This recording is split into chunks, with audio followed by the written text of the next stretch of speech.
Daryl, I'm excited to interview you about this. I grew up with Daryl, in the youth program at our church, and rediscovered you after all these years on Facebook and everything. It's fun to see what you're up to, and I was really fascinated by your story of how you started your A to B blog. So could you maybe share that with us? It starts off when I was young, back there in Chattanooga. I grew up in a running family.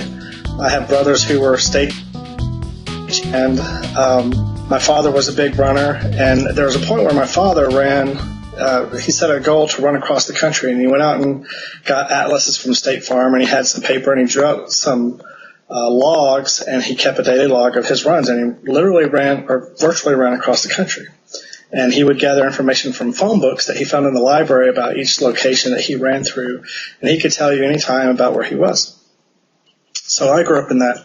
And then life went on. I got married, had children, and life began to take a whole different direction. Back in 2005, in an accident, I was trying to do some roof repairs, and I fell off my roof and broke my neck and my wrist, and I was laid up for a while. And I can remember being at a playground a few days after the accident, barely able to move, and just watching all these little children. And they were running and laughing and screaming with joy. I mean, it was just a wonderful sight. And it occurred to me at that point that they experienced joy and happiness just from moving. They loved running around. They loved climbing. They loved chasing each other. They loved all of that. So the movement was what gave them happiness. And I can remember thinking that while I was sitting there unable to move, that movement is life. Movement is joy and happiness. Fast forward a few years later, I had started to run again and had started to make some pretty steady progress. I started running mainly to lose some weight, but I discovered a few things along the way. I was involved in a car accident last summer in July of 2011. And again, I found myself lying still on a hospital bed in intensive care. And I can remember thinking what I learned before in that previous fall from the roof, that movement is life. And from what I had experienced in the previous 2 years in running is that these bodies that God has blessed us with are amazing. They give us so much ability to do so many wonderful things, both physically and spiritually, emotionally, and mentally.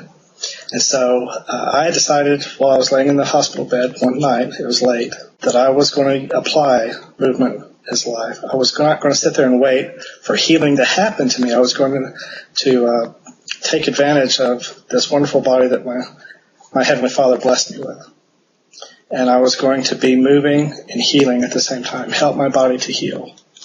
And so, working with the doctor very closely, I began taking action the next day, walking, moving, and experiencing the joy that comes in breathing in, getting oxygen to the brain, and getting a little bit of adrenaline whenever I can.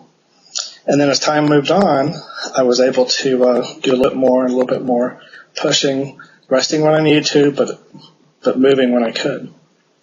Within 5 months after that accident, I had surpassed my earlier running goals and was achieving new personal bests, and I loved that. That was wonderful. I remember on Thanksgiving morning setting a new personal record by a lot, and it was a wonderful feeling to have recovered from the accident, but also to have discovered a lot in those 5 months about myself.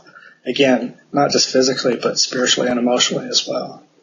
So after that run at Thanksgiving, I was looking for a big goal and or something to really get excited about and work on.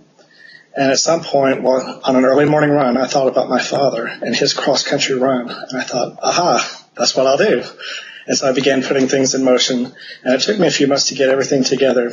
But I now have a 4,300-mile route from Anaheim to Boston.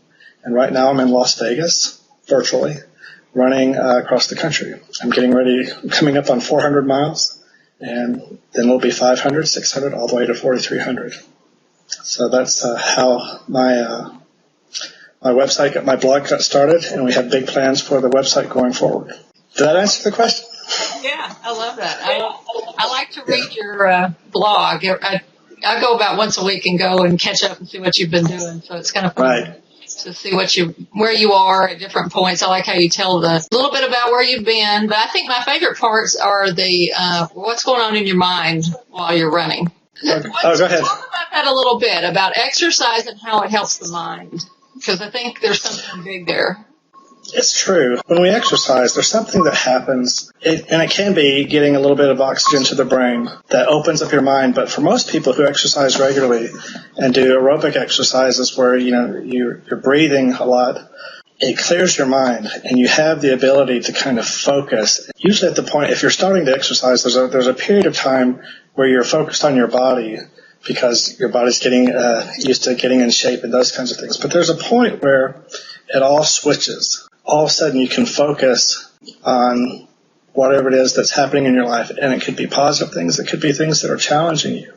I believe that while you're in movement, while your body's in movement, your mind can do wonderful things and solve great problems, maybe a little step at a time, like running across the country. As you ponder and think about the things that are happening in your life, that being in motion is the best place to figure those things out. Today, I wrote about in my blog when I was running a question that someone had posted on Facebook about what would you tell your younger self.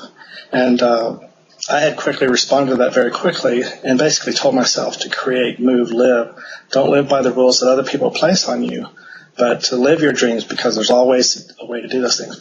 I thought a little bit about that question. Why did I answer that question? Because usually I don't participate in those kinds of things. But I realized while I was running that I really just set a new standard for myself, how I want to live my life going forward. It really wasn't something that I had wanted to tell my younger self, but really how I want to live going forward. So I created a new rule for myself while I was out there today, and it was wonderful. Others that I've talked to have said similar things, that they've said that running is their church, it's their cathedral, where they do the best meditation. And some people it's on a treadmill, some people it's in an aerobics class, other people it's in a yoga class. But something about that movement, about breathing in, the word inspire means to breathe in.